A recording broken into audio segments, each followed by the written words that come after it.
Assalamualaikum warahmatullahi wabarakatuh.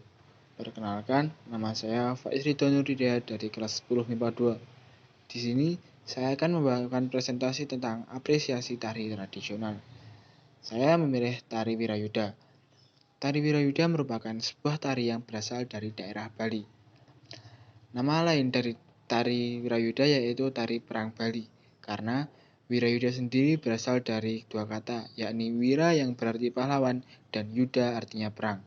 Jadi, kesimpulan sederhananya, tari Wirayuda merupakan tari yang bertemakan peperangan dan menunjukkan kegagahan sosok laki-laki prajurit kerajaan. Tarian Wirayuda merupakan tari yang berpasangan bertemakan kepahlawanan yang biasanya dibawakan oleh 2 hingga 4 penari.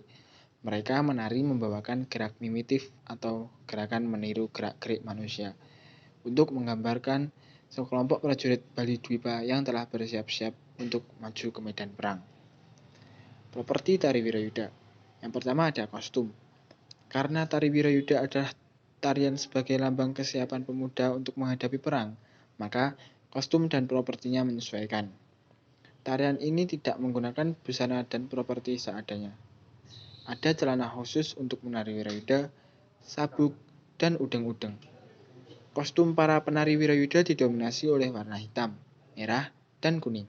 Namun, untuk pertunjukan anak-anak dan remaja ada kalanya menggunakan kostum berwarna meriah, seperti kuning dan hijau. Pemilihan warna kostum ini tidak ada peraturan khusus dan bisa dikreasikan sesuai dengan tema acara.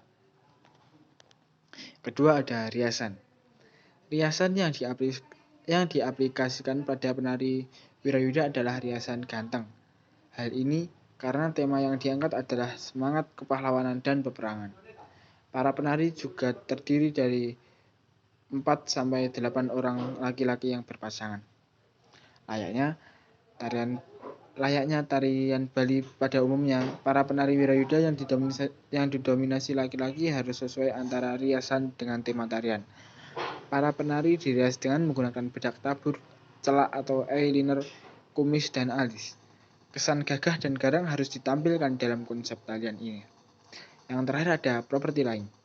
Selain kostum dan riasan, properti lain yang harus menunjang pameran tarian Wirayuda adalah senjata di tangan penari. Karena konsep tarian ini adalah perang tradisional.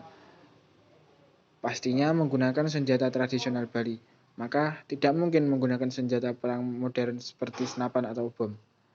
Setiap penari saat memperagakan tarian ini dibekali dengan sebuah tombak yang tingginya hampir sama dengan tinggi para penari. Tombak ini melambangkan senjata perang tradisional yang masih eksis hingga zaman sekarang.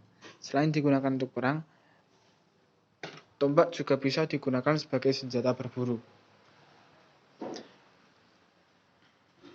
Pemilihan properti berupa tombak tidak hanya mewakili masyarakat Bali, karena beberapa daerah lain di Indonesia juga menggunakan tombak atau yang serupa sebagai senjata perang. Seperti di Jawa dikenal dengan bambu runcing, atau di Papua dikenal dengan tombak yang bentuknya sedikit berbeda. Mungkin itu saja yang dapat saya sampaikan. Mohon maaf bila ada kurang. Dan setelah ini saya akan memperagakan beberapa gerak dasar dari tarian Wirayuda. Terima kasih. Wassalamualaikum warahmatullahi wabarakatuh.